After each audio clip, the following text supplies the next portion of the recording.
ಎಲ್ಲರಿಗೂ ನಮಸ್ಕಾರ. ನೀವು ನೋಡ್ತಾ ಇದ್ದೀರಾ ಟಿವಿ ವಿಕ್ರಮ. ನಾನು ಮುಮ್ತಾಜ್ ಅಬ್ದುಲ್ ನಲ್ಲೆಡ್ಕ. ವೀಕ್ಷಕರೇ, ಕೆಲವರಿಗೆ ಮೋದಿಜಿ ಎಲ್ಲಿಗೆ ಹೋದ್ರೂ ಸಮಸ್ಯೆ, ಹೋಗ್ಲಿಲ್ಲ ಅಂದ್ರೂ ಸಮಸ್ಯೆ. ಈಗ ಮೋದಿಜಿ ಸೆಷಲ್ಸ್ಗೆ ಹೋಗಿ ಬಂದ್ರು, ಅದನ್ನ ವಿರೋಧ ಪಕ್ಷದವರು ವೆಕೇಶನ್ ಅಂತ ಟ್ರೋಲ್ ಮಾಡ್ತಾ ಇದ್ದಾರೆ. ಬಟ್ ಈ 3 ದಿನಗಳ ಪ್ರವಾಸದ ಹಿಂದೆ ಭಾರತದ ಸಮುದ್ರ ಭದ್ರತೆ, ವಿದೇಶಾಂಗ ನೀತಿ, ಚೈನಾಗೆ ಕೊಟ್ಟಂತಹ ಸ್ಟ್ರಾಟಜಿಕ್ ಸಂದೇಶ ಎಲ್ಲವೂ ಅಡಗಿತ್ತು. ಹಾಗಾದ್ರೆ ಸೆಷಲ್ಸ್ಗೆ ಮೋದಿಜಿ ಹೋಗಿದ್ದು ಯಾಕೆ? ಭಾರತಕ್ಕೆ ಅದರಿಂದ ಏನ್ ಲಾಭ? ಸೆಷಲ್ಸ್ ಅಲ್ಲಿ ಮೋದಿಜಿ ಅವರಿಗೆ ಕೊಟ್ಟಂತಹ ಆ ಒಂದು ಪ್ರಶಸ್ತಿ ಅದು ಫೇಕಾ? ಇವೆಲ್ಲದರ ಬಗ್ಗೆ ಇವತ್ತಿನ ಕಾರ್ಯಕ್ರಮದಲ್ಲಿ ನಾವು ನೋಡ್ತಾ ಹೋಗೋಣ. ವೀಕ್ಷಕರೇ, ಭಾರತದಿಂದ ಸುಮಾರು 4300 ಕಿಲೋಮೀಟರ್ ದೂರದಲ್ಲಿರುವಂತಹ ಸೆಷಲ್ಸ್ ಒಂದು ಅತ್ಯಂತ ಪುಟ್ಟ ದೇಶ. ಒಂದಷ್ಟು ದ್ವೀಪಗಳನ್ನು ಒಳಗೊಂಡಿರುವಂತಹ ಈ ದೇಶದ ಒಟ್ಟು ಜನಸಂಖ್ಯೆ ಕೇವಲ 1,23,000 ಮಾತ್ರ. ಜಸ್ಟ್ ಯೋಚನೆ ಮಾಡಿ ನೋಡಿ, ಇದು ಇಡೀ ದೇಶದ ಜನಸಂಖ್ಯೆ ಕೇವಲ 1,23,000. ನಮ್ಮ ಭಾರತದಲ್ಲಿ ಅಷ್ಟೇ ಜನಸಂಖ್ಯೆ ಒಂದು ನಗರನೇ ಸಿಗತ್ತೆ ನಿಮಗೆ, ಅಷ್ಟು ಪುಟ್ಟ ದೇಶ. ಹಾಗಾದ್ರೆ ಇದರಿಂದ ನಿಮಗೇನು ಉಪಯೋಗ? ಮೋದಿಜಿ ಯಾಕೆ ಹೋಗ್ತಾ ಇದ್ದಾರೆ ಅಂತ ಕೇಳೋರಿಗೆ ಫಸ್ಟ್ ಆಫ್ ಆಲ್ ನಾನು ಹೇಳ್ತೀನಿ, ನಿಮಗೆ ರಾಹುಲ್, ನಿಮ್ಮ ಪ್ರಧಾನಿ ಅಭ್ಯರ್ಥಿ ರಾಹುಲ್ ಅವರು ವಿದೇಶಕ್ಕೆ ಹೋದಾಗ ಇದನ್ನ ಪ್ರಶ್ನೆ ಮಾಡುವಂತಹ ಧೈರ್ಯ ಇರಲ್ಲ. ಯಾಕೆ ಹೋಗ್ತಾರೆ, ಅವರಿಗೆ ಆ ವೆಕೇಶನ್ಗೆ ಯಾರು ಸ್ಪಾನ್ಸರ್ ಮಾಡ್ತಾರೆ, ಅಲ್ಲಿ ಹೋಗಿ ಬರೋದ್ರ ಹಿಂದಿನ ಉದ್ದೇಶ ಏನು, ತಿಂಗಳಿಗೊಂದ್ಸರ್ತಿ ಯಾಕೆ ಹೋಗ್ತಾರೆ, ಮೊದಲು ಇದನ್ನ ಪ್ರಶ್ನೆ ಮಾಡಿ. ಮೋದಿಜಿ ಅವ್ರು ಯಾಕೆ ಹೋಗ್ತಾರೆ, ಅಲ್ಲಿ ಏನಾಯ್ತು, ಪ್ರತಿಯೊಂದನ್ನು ಕೂಡ ನಾವು ಓಪನ್ ಆಗಿ ನಿಮಗೆ ಎಕ್ಸ್ಪ್ಲೇನ್ ಮಾಡ್ತಾ ಹೋಗ್ತೀವಿ. ಮೋದಿಜಿ ಅವರ ಈ ಒಂದು ಸೆಷಲ್ಸ್ ಪ್ರವಾಸದ 4 ವೆರಿ ಇಂಪಾರ್ಟೆಂಟ್ ಅಪ್ಡೇಟ್ಗಳನ್ನ ಇವತ್ತಿನ ಕಾರ್ಯಕ್ರಮದಲ್ಲಿ ನೋಡ್ತಾ ಹೋಗೋಣ.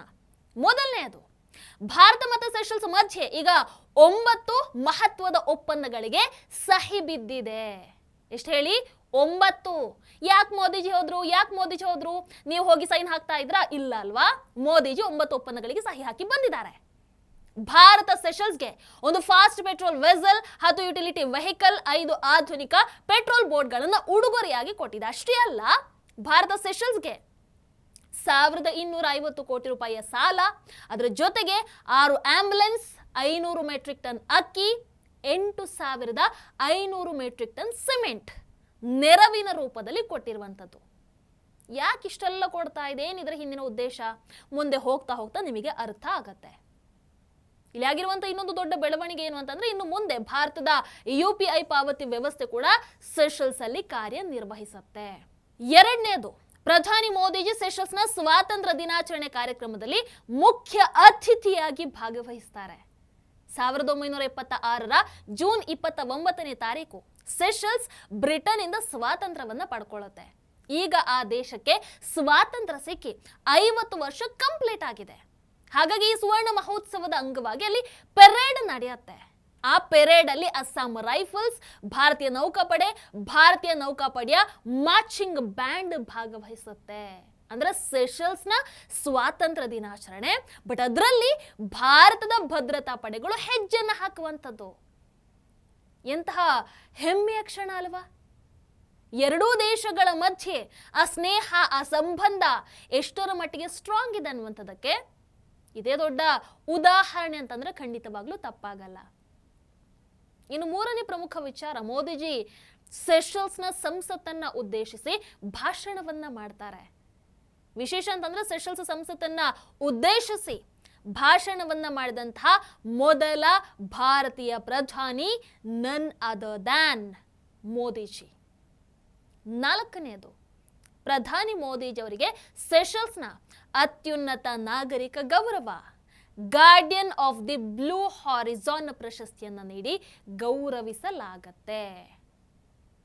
ಈ ಪ್ರಶಸ್ತಿನ ನೋಡಿ ಆಗಿರೋದು ದೊಡ್ಡ ಸಮಸ್ಯೆ ನಮ್ಮ ದೇಶದಲ್ಲಿ. ಅಲ್ಲ, ಈ ವಿರೋಧ ಪಕ್ಷಗಳಿಗೆ ಪಾಪ ಯಾಕಿಷ್ಟು ಉರಿ ಅಂತ ಅರ್ಥ ಆಗ್ತಾ ಇಲ್ಲ. ಮೋದಿಜಿ ಸಾಧನೆಗಳ ಬಗ್ಗೆ ಕಾಂಗ್ರೆಸ್ಗೆ ಯಾಕಿಷ್ಟು ಹೊಟ್ಟೆ ಕಿಚ್ಚು? ಮೋದಿಜಿ 33ಕ್ಕೂ ಹೆಚ್ಚು ಪ್ರಮುಖ ಅಂತಾರಾಷ್ಟ್ರೀಯ ಗೌರವಕ್ಕೆ ಪಾತ್ರರಾಗಿದ್ದಾರೆ ಅಂತಾನ? ನಿಮ್ಮ ಪ್ರಧಾನಿ ಅಭ್ಯರ್ಥಿ ನೋಡಿದ್ರೆ ಭರ್ಜರಿ 99 ಸೋಲುಗಳಿಗೆ ಪಾತ್ರರಾಗಬಿಟ್ಟಿದ್ದಾರೆ ಅಂತಾನ? ಅಥವಾ ಡಜನ್ ಗಟ್ಟಲೆ ಕ್ಷಮೆಯಾಚನೆ ಗೌರವಕ್ಕೆ ಪಾತ್ರರಾಗಬಿಟ್ಟಿದ್ದಾರೆ ಅಂತಾನ? ಯಾಕೆ ಮೋದಿಜಿ ವಿಚಾರದಲ್ಲಿ ಅಷ್ಟೊಂದು ಬೇಜಾರಾಗ್ಬಿಡ್ತೀರಾ ನೀವು? ಮೋದಿಜಿಯವರಿಗೆ ಏನು ಸುಮ್ಮನೆ ಅಲ್ಲಿ ಹೋಗಿ ನೀರಿಗೆ ಧುಮುಕಿದ್ದಕ್ಕೆ, ನೀರಲ್ಲಿ ಈಜಿದ್ದಕ್ಕೆ, ಚಪ್ಪಲಿ ಅಂಗಡಿಯಲ್ಲಿ ಹೋಗಿ ಕೂತಿದ್ದಕ್ಕೆ ಇದಕ್ಕೆ ಪ್ರಶಸ್ತಿ ಸಿಕ್ಕಿರೋದಲ್ಲ. ಅವರ ನಾಯಕತ್ವಕ್ಕೆ ಸಿಕ್ಕಿರುವಂತಹ ಗೌರವ ಇವುಗಳು. ವೀಕ್ಷಕರು, ಇನ್ನು ಮೋದಿಜಿಯವರಿಗೆ ಸಿಕ್ಕಿರುವಂತಹ ಈ ಪ್ರಶಸ್ತಿ ಸುಮ್ಮನೆ ಇವರೇ ಕ್ರಿಯೇಟ್ ಮಾಡ್ಕೊಂಡಿದ್ದು, ಅಂತಹ ಪ್ರಶಸ್ತಿನೇ ಇಲ್ಲ, ಅವಾರ್ಡ್ ಅಂತ ಅಂದುಬಿಟ್ರೆ ಸಾಕಪ್ಪ ಮೋದಿಜಿ ಓಡ್ ಹೋಗ್ಬಿಡ್ತಾರೆ ಅದನ್ನು ತಗೊಳ್ಳೋಕ್ಕೆ. ಈ ರೀತಿಯ ಪ್ರಶಸ್ತಿಯ ವಿಚಾರದಲ್ಲಿ ವಿರೋಧ ಪಕ್ಷಗಳು ಮಾತಾಡ್ತಾ ಇದ್ದಾವೆ. ಫಸ್ಟ್ ಆಫ್ ಆಲ್, ಏನೋ ಲಾಭ ಸಿಗುತ್ತೆ ಅಂತ ಓಡಿ ಹೋಗೋದಕ್ಕೆ ಮೋದಿಜಿಯನ್ನು ಕಾಂಗ್ರೆಸ್ ಅಂತ ಅಂದುಕೊಳ್ಬೇಡಿ. ಯಾಕೆ ತಮಿಳುನಾಡಲ್ಲಿ ನೋಡ್ಲಿಲ್ವೇ? ಅಣ್ಣ ಅಣ್ಣ ಅಣ್ಣ ಅಣ್ಣ ಅಂತ ಕರೆದು ಕೊನೆಗೆ ಚುನಾವಣೆಯಲ್ಲಿ DMK ಸೋತಾಗ ಅದೇ ಅಣ್ಣನ ಬೆನ್ನಿಗೆ ಚೂರಿಯನ್ನ ಹಾಕಿ ಏನು ಗೊತ್ತೇ ಇಲ್ಲಪ್ಪ ಅನ್ನೋ ಹಾಗೆ ಅಧಿಕಾರಕ್ಕೆ TVK ಹತ್ರ ಬೇಡ್ಕೊಳ್ಳಿಲ್ವಾ? ನೀವೇನ್ ಮಾತಾಡೋದು? ನಿಮಗೆ ಸ್ವಾಭಿಮಾನ ಅಂದ್ರೆ ಏನಂತಾನೆ ಗೊತ್ತಿರ್ಲಿಕ್ಕಿಲ್ಲ. ಇರ್ಲಿ, ಇಲ್ಲಿ ಸೆಷಲ್ಸ್ ಪ್ರಶಸ್ತಿ ಬಗ್ಗೆ ಮಾತಾಡೋದಾದ್ರೆ, ಈ ಹಿಂದೆ ಅಲ್ಲಿ ಜಾರಿಯಲ್ಲಿದ್ದಂತಹ ರಾಷ್ಟ್ರೀಯ ಪ್ರಶಸ್ತಿ ವ್ಯವಸ್ಥೆ ಮೆಡಲ್ ಆಫ್ ದಿ ರಿಪಬ್ಲಿಕ್ ಪಾರದರ್ಶಕತೆ ಆತಂಕದ ಹಿನ್ನೆಲೆಯಲ್ಲಿ ಜೂನ್ ತಿಂಗಳಲ್ಲಿ ಅದನ್ನು ರದ್ದುಗೊಳಿಸಲಾಗತ್ತೆ. ಅದಾದ ನಂತರ ಸೆಷಲ್ಸ್ ಸಂಸತ್ತು ಹಳೆ ಕಾನೂನನ್ನು ರದ್ದುಗೊಳಿಸಿ guardian of the Blue horizon ಅನ್ನುವಂತಹ ಹೊಸ ಅಧ್ಯಕ್ಷೀಯ ಗೌರವ ಪ್ರಶಸ್ತಿಯನ್ನ ಜಾರಿಗೆ ತರತ್ತೆ. ಈ ಹೊಸ ಪ್ರಶಸ್ತಿಯನ್ನ ಪ್ರಧಾನಿ ಮೋದಿಜಿಯವರ ಅಲ್ಲಿನ ಪ್ರವಾಸಕ್ಕೂ ಮೊದಲೇ ಜಾರಿಗೆ ತರಲಾಗಿತ್ತು. ಸೊ ಈ ಒಂದು ಪ್ರಶಸ್ತಿಯನ್ನ ಪ್ರಧಾನಿ ಮೋದಿಜಿಯವರಿಗೋಸ್ಕರನೇ ಹೊಸದಾಗಿ ಕ್ರಿಯೇಟ್ ಮಾಡಿಬಿಟ್ಟಿದ್ದಾರೆ ಅಂತ ಹೇಳುವಂಥವ್ರು ಒಂದು ಸತ್ಯವನ್ನ ಅರ್ಥ ಮಾಡ್ಕೊಳ್ಬೇಕು, ಇಲ್ಲ ವಾಸ್ತವವನ್ನ ಅರಗಿಸಿಕೊಳ್ಳುವಂಥ ಶಕ್ತಿಯನ್ನ ತಂದುಕೊಳ್ಬೇಕು. ವೀಕ್ಷಕರ, ನಮ್ಮ ದೇಶದಲ್ಲಿ ವಿರೋಧ ಪಕ್ಷದ ನಾಯಕರದ್ದು ಒಂದೇ ಪ್ರಶ್ನೆ, ಪ್ರಧಾನಿ ಮೋದಿಜಿ ಸೆಷಲ್ಸ್ನಂತಹ ಅತ್ಯಂತ ಪುಟ್ಟ ದೇಶಕ್ಕೆ ಯಾಕೆ ಹೋದ್ರು? ನಮಗೇ ಲಾಭ, ಸುಮ್ಮನೆ ಹೋಗಿ ಬರ್ತಾ ಇದ್ದಾರಾ? ಇಲ್ಲ, ವಿಶ್ವ ಭೂಪಟದಲ್ಲಿ ಸೆಷಲ್ಸ್ ಇರುವಂತಹ ಒಂದು ಸ್ಥಳ ಇದೆಯಲ್ವಾ, ಅದೇ ಆ ದೇಶದ ಮಹತ್ವವನ್ನ ಹೇಳುತ್ತೆ. ನೋಡಿ, ಸೆಷಲ್ಸ್ ಒಟ್ಟು 115 ಸಣ್ಣ ದೊಡ್ಡ ದ್ವೀಪಗಳ ಸಮೂಹದಿಂದ ನಿರ್ಮಾಣ ಆಗಿರುವಂತಹ ದೇಶ. ಇದರ ರಾಜಧಾನಿ ವಿಕ್ಟೋರಿಯಾ. ಕೇವಲ 1,23,000 ಜನಸಂಖ್ಯೆ ಇರುವಂತಹ ಈ ದೇಶದಲ್ಲಿ ಸುಮಾರು 13,000 ಭಾರತೀಯರು ವಾಸ ಮಾಡ್ತಾ ಇದ್ದಾರೆ. ಮಾಹೆ ಈ ದೇಶದ ಅತಿ ದೊಡ್ಡ ದ್ವೀಪ. ಇದೇ ದ್ವೀಪದಲ್ಲಿ ಸೆಷಲ್ಸ್ನ ಸುಮಾರು 90% ಜನಸಂಖ್ಯೆ ವಾಸ ಮಾಡ್ತಾ ಇರುವಂತದ್ದು.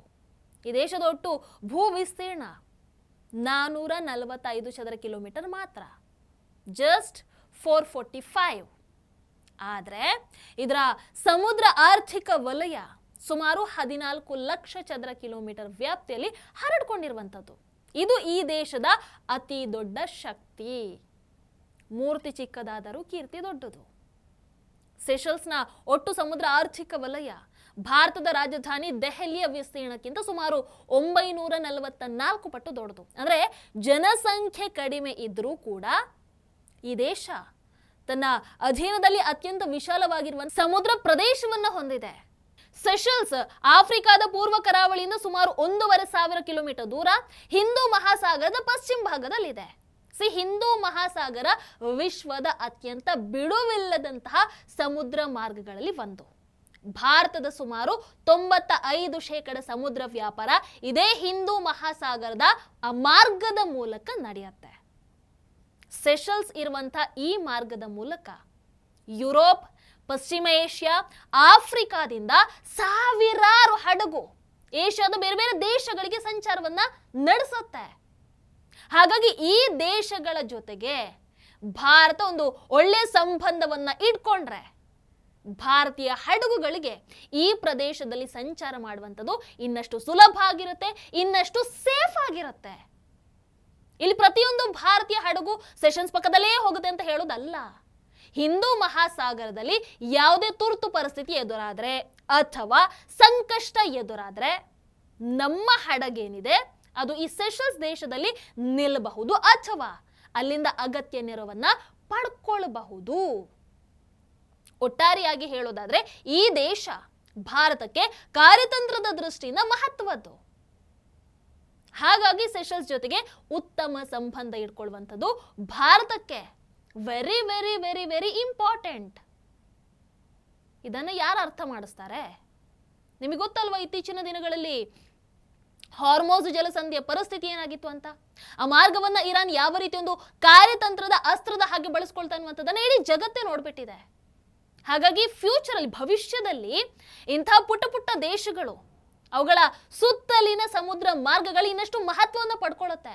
ಹಾಗಿರುವಾಗ ಭಾರತ ಸೆಷಲ್ಸ್ ಜೊತೆಗೆ ಒಂದೊಳ್ಳೆಯ ಸಂಬಂಧವನ್ನ ಇಟ್ಕೊಂಡು ಅವರ ಸಹಾಯದಿಂದ ಈ ವಿಶಾಲ ಸಮುದ್ರ ಮಾರ್ಗದ ಮೇಲೆ ಇನ್ನಷ್ಟು ಪರಿಣಾಮಕಾರಿಯಾಗಿ ನಿಗಾ ಇಡೋದಕ್ಕೆ ಸಾಧ್ಯ ಆಗತ್ತೆ.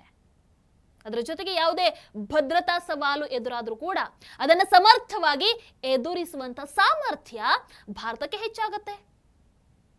ಇಲ್ಲಿ ಭಾರತಕ್ಕೆ ಒಳ್ಳೆ ತಾನೇ ಆಗಿರೋದು, ವಿರೋಧ ಪಕ್ಷಕ್ಕೆ ಏನ್ ಸಮಸ್ಯೆ? ಹಾಗಾಗಿ ಸೆಷಲ್ಸ್ನ ಈ ಸ್ನೇಹ ಭಾರತಕ್ಕೆ ವ್ಯಾಪಾರದ ದೃಷ್ಟಿಯಿಂದನೂ ಒಳ್ಳೆಯದು, ಸಮುದ್ರ ಭದ್ರತೆಯ ದೃಷ್ಟಿಯಿಂದನೂ ಅತ್ಯಂತ ಲಾಭದಾಯಕ ಅಂಡ್ ಅಗತ್ಯ ಕೂಡ ಹೌದು. ಕಳೆದ 2 ದಶಕಗಳಲ್ಲಿ ಚೈನಾ ಹಿಂದೂ ಮಹಾಸಾಗರ ಪ್ರದೇಶದಲ್ಲಿ ತನ್ನ ಪ್ರಭಾವವನ್ನ ಬಹಳ ಅದ್ಭುತವಾಗಿ ವಿಸ್ತರಿಸ್ತಾ ಹೋಗ್ತಾ ಇದೆ. ನಮ್ಮ ದೇಶದಲ್ಲಿ ವಿರೋಧ ಪಕ್ಷಕ್ಕೆ ಒಂದು ಸಮಸ್ಯೆ ಇದೆ. ನಾವು ಚೈನಾಗೆ ಏನಾದ್ರೂ ಒಂದು ಸಣ್ಣ ಪ್ರಾಬ್ಲಮ್ ಅನ್ನ ಕೊಡ್ತಾ ಇದೀವಿ ಅಥವಾ ಚೈನಾವನ್ನ ಸರ್ಪಾಸು ಮಾಡ್ತಾ ಇದೀವಿ ಅಂತಂದ್ರೆ ಇಲ್ಲಿ ಇವರಿಗೆ ಏನೋ ಒಂಥರ ತಳಮಳ ಆಗ್ಬಿಡತ್ತೆ. ಯಾಕೆ ಅಂತ ಅರ್ಥ ಆಗಲ್ಲ, ಅದು ಏನ್ ಕನೆಕ್ಷನ್ ಅಂತ ಗೊತ್ತಿಲ್ಲ, ಯಾಕೆ ಹಾಗೆ ಅಂತ. ಇರ್ಲಿ, ಶ್ರೀಲಂಕಾ, ಪಾಕಿಸ್ತಾನ ಸೇರಿದ ಹಾಗೆ ಒಂದಷ್ಟು ದೇಶಗಳ ಬಂದರು, ಅದೇ ರೀತಿ ಮೂಲ ಸೌಕರ್ಯ ಯೋಜನೆಗಳಲ್ಲಿ ಚೈನಾ ದೊಡ್ಡ ಪ್ರಮಾಣದಲ್ಲಿ ಹೂಡಿಕೆಯನ್ನ ಮಾಡಿದೆ. ಈ ಪ್ರದೇಶದಲ್ಲಿರುವಂತಹ ಸಣ್ಣ ಪುಟ್ಟ ದೇಶಗಳೆಲ್ಲ ತನ್ನ ಪ್ರಭಾವದ ವಲಯಕ್ಕೆ ಬರಬೇಕನ್ನುವಂಥದ್ದು ಚೈನಾದ ಉದ್ದೇಶ. ಅದಕ್ಕೆ ಚೈನಾ ಈ ದೇಶಗಳಿಗೆ ಸಾಲವನ್ನ ಕೊಡುತ್ತೆ, ಹಣಕಾಸಿನ ನೆರವನ್ನ ಕೊಡ್ತಾ ಇದೆ, ಮೂಲ ಸೌಕರ್ಯ ಅಭಿವೃದ್ಧಿ ಕಡೆಗೆ ಗಮನವನ್ನ ಹರಿಸ್ತಾ ಇದೆ, ಬಂದರುಗಳನ್ನು ನಿರ್ಮಾಣ ಮಾಡಿಕೊಡ್ತಾ ಇದೆ, ನಿರ್ಮಿಸ್ತಾ ಇದೆ. ಅಂದ್ರೆ ಇದರ ಹಿಂದಿನ ಉದ್ದೇಶ ಒಂದೇ, ಎಲ್ಲ ದೇಶಗಳು ಚೈನಾದ ಪರ ನಿಲ್ಲಬೇಕು. ಅವರಿಗೆ ಏನು ಬೇಕೋ ಅದನ್ನು ಬಹಳ ಅದ್ಭುತವಾಗಿ ಮಾಡ್ಕೊಳ್ತಾ ಇದ್ದಾರೆ. ಇಂತಹ ಪರಿಸ್ಥಿತಿಯಲ್ಲಿ ಭಾರತಕ್ಕೂ ಅಷ್ಟೇ ಈ ದೇಶಗಳ ಜೊತೆಗೆ ತನ್ನ ಸ್ನೇಹ, ತನ್ನ ಸಂಬಂಧವನ್ನ ಇನ್ನಷ್ಟು ಬಲಪಡಿಸ್ಕೊಳ್ಬೇಕು ಅಂತ ಇರೋದಿಲ್ವಾ? ಇಂಪಾರ್ಟೆಂಟ್ ಅಲ್ವಾ? ಚೈನಾದ ಪ್ರಭಾವವನ್ನ ಬ್ಯಾಲೆನ್ಸ್ ಮಾಡೋ ಉದ್ದೇಶದಿಂದ 2015ರಲ್ಲಿ ಪ್ರಧಾನಿ ಮೋದಿಜಿ ಸಾಗರ್ ಅಂದ್ರೆ security and growth for all in the region ಈ ಒಂದು ನೀತಿಯನ್ನ ಘೋಷಣೆ ಮಾಡ್ತಾರೆ. ಈ ನೀತಿಯ ಮುಖ್ಯ ಉದ್ದೇಶ ಹಿಂದೂ ಮಹಾಸಾಗರ ಪ್ರದೇಶದಲ್ಲಿರುವಂತಹ ಎಲ್ಲ ದೇಶಗಳ ಭದ್ರತೆ, ಅದೇ ರೀತಿ ಅಭಿವೃದ್ಧಿಯನ್ನ ಖಚಿತಪಡಿಸಿಕೊಳ್ಳುವಂಥದ್ದು. ಕಾಲಕ್ರಮೇಣ ಭಾರತ ಈ ನೀತಿಯನ್ನ ಇನ್ನಷ್ಟು ವಿಸ್ತರಿಸ್ತಾ ಬಂತು. ಕೇವಲ ಭದ್ರತೆ ಮಾತ್ರ ಅಲ್ಲ, ಈ ದೇಶಗಳ ಅಭಿವೃದ್ಧಿಗೆ ಕೂಡ ಒಂದು ಈಕ್ವಲ್ ಇಂಪಾರ್ಟೆನ್ಸ್ ಕೊಡಬೇಕನ್ನುವಂಥದ್ದನ್ನ ಭಾರತ ಅರ್ಥ ಮಾಡ್ಕೊಳ್ತು. ಇದಕ್ಕೆ ಪ್ರಧಾನಿ ಮೋದಿಜಿ ಸೆಷಲ್ಸ್ ಜೊತೆಗೆ ಸಂಬಂಧವನ್ನ ನಿರಂತರವಾಗಿ ಬಲಪಡಿಸ್ಕೊಳ್ತಾ ಇರುವಂಥದ್ದು. ಕಾರಣ ಇಲ್ಲದೆ ಹೋಗಿದ್ದಲ್ಲ, ಕಾರಣ ಇಲ್ಲದೆ ನೆರವನ್ನು ಕೊಟ್ಟಿದ್ದಲ್ಲ, ಒಂದಷ್ಟು ಯೋಜನೆಗಳಿವೆ. 2015ರಲ್ಲೂ ಅಷ್ಟೇ ಪ್ರಧಾನಿ ಮೋದಿಜಿ ಸೆಷಲ್ಸ್ಗೆ ಭೇಟಿಯನ್ನು ಕೊಟ್ಟಿದ್ರು. ಆಗ 34 ವರ್ಷಗಳ ನಂತರ ಭಾರತೀಯ ಪ್ರಧಾನಿಯೊಬ್ರು for the very first time ಸೆಷಲ್ಸ್ಗೆ ಭೇಟಿಯನ್ನು ಕೊಟ್ಟಂತಹ ದಾಖಲೆಯನ್ನು ಮೋದಿಜಿ ನಿರ್ಮಾಣ ಮಾಡ್ತಾರೆ. ಇದೇ ವರ್ಷ ಫೆಬ್ರವರಿಯಲ್ಲಿ ಸೆಷಲ್ಸ್ನ ರಾಷ್ಟ್ರಪತಿಗಳು ಕೂಡ ಭಾರತಕ್ಕೆ ಭೇಟಿಯನ್ನು ಕೊಟ್ಟಿದ್ರು. ಹೀಗೆ ಕಳೆದ ಕೆಲವು ವರ್ಷಗಳಲ್ಲಿ ಪಶ್ಚಿಮ ಹಿಂದೂ ಮಹಾಸಾಗರ ಪ್ರದೇಶದಲ್ಲಿ ಸೆಷಲ್ಸ್ ಭಾರತಕ್ಕೆ ಅತ್ಯಂತ ವಿಶ್ವಾಸಾರ್ಹ ಪಾಲುದಾರ ರಾಷ್ಟ್ರವಾಗಿ ಹೊರಹೊಮ್ಮಿದೆ. ಇದನ್ನು ಹೆಂಗ ಅರ್ಥ ಮಾಡಿಸೋದು? ವೀಕ್ಷಕರ ಮೇಲೆ ಭಾರತ ಹಾಗೆ ಸೆಷಲ್ಸ್ ಮಧ್ಯೆ ಇರುವಂತಹ ಒಂದು ಸಂಬಂಧ ಅದು ಇವತ್ತು ನಿನ್ನೆದಲ್ಲ, ತುಂಬಾ ಹಳೆದದು. 1770ರಲ್ಲಿ ಫ್ರಾನ್ಸ್ ಸೆಷಲ್ಸ್ ಮೇಲೆ ತನ್ನ ಆಧಿಪತ್ಯವನ್ನು ಸ್ಥಾಪನೆ ಮಾಡಿದಾಗಲೇ ಭಾರತದಿಂದ 5 ಮಂದಿ ಅಲ್ಲಿಗೆ ಹೋಗಿ ವಾಸ ಮಾಡ್ತಾರೆ. 19ನೇ ಶತಮಾನದಲ್ಲಿ ಬ್ರಿಟಿಷರ ಆಳ್ವಿಕೆ ಸಮಯದಲ್ಲಿ ಬಿಹಾರದಿಂದ ದೊಡ್ಡ ಸಂಖ್ಯೆಯಲ್ಲಿ ಜನ ಸೆಷಲ್ಸ್ಗೆ ವಲಸೆ ಹೋಗಿ ನೆಲೆಸ್ತಾರೆ. ಅದಾದ ನಂತರ 20ನೇ ಶತಮಾನದಲ್ಲಿ ತಮಿಳುನಾಡು, ಗುಜರಾತಿಂದ ಅನೇಕ ಭಾರತೀಯ ವ್ಯಾಪಾರಿಗಳಾಗಿರ್ಬೋದು, ಕಾರ್ಮಿಕರಾಗಿರ್ಬೋದು ಸೆಷಲ್ಸ್ಗೆ ಹೋಗ್ತಾರೆ. ಸೊ ಇವತ್ತು ಸೆಷಲ್ಸ್ನ ಒಟ್ಟು ಜನಸಂಖ್ಯೆಯಲ್ಲಿ ಸುಮಾರು 10% ಮಂದಿ ಭಾರತೀಯ ಮೂಲದವರ ಇದ್ದಾರೆ. ಅಷ್ಟೆಲ್ಲ ಸೆಷಲ್ಸ್ನ ಮಾಜಿ ರಾಷ್ಟ್ರಪತಿಗಳಾಗಿದ್ದಂತಹ ವಾವೆಲ್ ರಾಮ್ಕಲಾವನ್ ಇವರ ಪೂರ್ವಜರು ಕೂಡ ಬಿಹಾರದವರಾಗಿದ್ರು. ಅಂದ್ರೆ ಭಾರತ ಹಾಗೆ ಸೆಷಲ್ಸ್ ಮಧ್ಯೆ ಇರುವಂತಹ ಈ ಒಂದು ಸಂಬಂಧ ಕೇವಲ ರಾಜತಾಂತ್ರಿಕ ಸಂಬಂಧ ಮಾತ್ರ ಅಲ್ಲ, ಇದು ಶತಶತಮಾನಗಳ ಆ ಒಂದು ಇತಿಹಾಸ, ಜನರ ಬಾಂಧವ್ಯದಿಂದ ರೂಪುಗೊಂಡಿರುವಂತಹ ಒಂದು ಅದ್ಭುತ ಸಂಬಂಧ. ಆ ಒಂದು ಸಂಬಂಧವನ್ನ ನಮ್ಮ ದೇಶಕ್ಕೆ ಒಳಿತಾಗೋ ರೀತಿ ಯಾವ ರೀತಿ ಬಳಸ್ಕೊಳ್ಬಹುದು ಅನ್ನುವಂಥದ್ದನ್ನ ಮೋದಿಜಿ ನೋಡ್ತಾ ಇದ್ದಾರೆ. ಅದಕ್ಕೆ ಏನೆಲ್ಲ ಕ್ರಮವನ್ನು ತಗೊಳ್ಬೇಕು ತಗೊಳ್ತಾ ಇದ್ದಾರೆ, ಏನು ಮಾಡಬೇಕು ಮಾಡ್ತಾ ಇದ್ದಾರೆ. ವಿರೋಧ ಪಕ್ಷಕ್ಕೆ ಏನ್ ಸಮಸ್ಯೆ ಇದ್ರಲ್ಲಿ? ವೀಕ್ಷಕರ, ವಿದೇಶಾಂಗ ನೀತಿ ಅನ್ನುವಂಥದ್ದು ಫಸ್ಟ್ ಆಫ್ ಆಲ್ ಕಾಂಗ್ರೆಸ್ಗೆ ಅರ್ಥ ಆಗುವಂಥದ್ದು ಅಲ್ಲ, ಸೋಷಿಯಲ್ ಮೀಡಿಯಾದಲ್ಲಿ ಟ್ರೋಲ್ ಮಾಡುವಂತಹ ವಿಚಾರ ಕೂಡ ಅಲ್ಲ. ಅದು ನಮ್ಮ ದೇಶದ ಭವಿಷ್ಯ, ನಮ್ಮ ದೇಶದ ಭದ್ರತೆ, ನಮ್ಮ ಆರ್ಥಿಕ ಹಿತಾಸಕ್ತಿಯ ವಿಚಾರ. ಇವತ್ತು ಸೆಷಲ್ಸ್ ಸಣ್ಣ ದೇಶ ಆಗಿರಬಹುದು, ಸಣ್ಣ ದೇಶ ಅಂತ ಕಾಣಬಹುದು, ಆದರೆ ನಾಳೆ ಭಾರತದ ಸಮುದ್ರ ಭದ್ರತೆಯಲ್ಲಿ ದೊಡ್ಡ ಪಾತ್ರವನ್ನ ಅದೇ ಸಣ್ಣ ದೇಶ ವಹಿಸುತ್ತೆ. ಅದಕ್ಕೆ ಹೇಳೋದು ಮೂರ್ತಿ ಚಿಕ್ಕದಾದರೂ ಕೀರ್ತಿ ದೊಡ್ಡದು ಅಂತ. ದೂರದೃಷ್ಟಿ ಇರುವಂತಹ ನಾಯಕರು ದೇಶದ ನಾಯಕತ್ವವನ್ನ ಯಾಕೆ ವಹಿಸ್ಕೊಳ್ಬೇಕು ಅಂತಂದ್ರೆ ಇದಕ್ಕೆ. ದೂರದೃಷ್ಟಿ ಇರುವಂತಹ ನಾಯಕರು ದೇಶದ ಗಾತ್ರವನ್ನ ನೋಡಲ್ಲ, ಚಿಕ್ಕದಾ ದೊಡ್ಡದಾ ಅಂತ, ಅವುಗಳ ಕಾರ್ಯತಂತ್ರದ ಮಹತ್ವವನ್ನ ನೋಡ್ತಾರೆ. ಅದರಿಂದ ನಮಗೇನು ಲಾಭ ಅನ್ನುವಂಥದ್ದನ್ನ ಲೆಕ್ಕಾಚಾರ ಹಾಕ್ತಾರೆ. ಸೊ ಸೆಷಲ್ಸ್ ಪ್ರವಾಸ ಕೂಡ ಅದೇ ದೂರದೃಷ್ಟಿಯ ಒಂದು ಭಾಗ ಆಗಿತ್ತು. ದೂರದೃಷ್ಟಿ ಕಾಂಗ್ರೆಸ್ಸಿಗೆ ನಿಲುಕದ ಪದ ಅದು. ಆ್ಯಂಡ್ ಕಾಂಗ್ರೆಸ್ಗೆ ಇಂಥದ್ದಲ್ಲ, ಎಲ್ಲಿಂದ ಅರ್ಥ ಆಗತ್ತೆ? ಇರಲಿ ಬಿಡಿ. ಇದರ ಬಗ್ಗೆ ನಿಮ್ಮ ಅಭಿಪ್ರಾಯನು ಕಮೆಂಟ್ ಮಾಡಿ ತಿಳಿಸಿ. ನಮಸ್ಕಾರ. ಟಿವಿ ವಿಕ್ರಮ, ದೇಶ ನಿಮ್ಮ ಕೈಯಲ್ಲಿ. ಈ ಕಾರ್ಯಕ್ರಮ ನಿಮಗೆ ಇಷ್ಟ ಆಗಿದ್ದಲ್ಲಿ ಲೈಕ್, ಶೇರ್ ಹಾಗೂ ಕಮೆಂಟ್ ಮಾಡಿ. ಟಿವಿ ವಿಕ್ರಮದ ಕಾರ್ಯಕ್ರಮಗಳನ್ನು ನಿರಂತರವಾಗಿ ವೀಕ್ಷಿಸಲು ಸಬ್ಸ್ಕ್ರೈಬ್ ಮಾಡಿ, ಬೆಲ್ ಐಕನ್ ಒತ್ತಿ.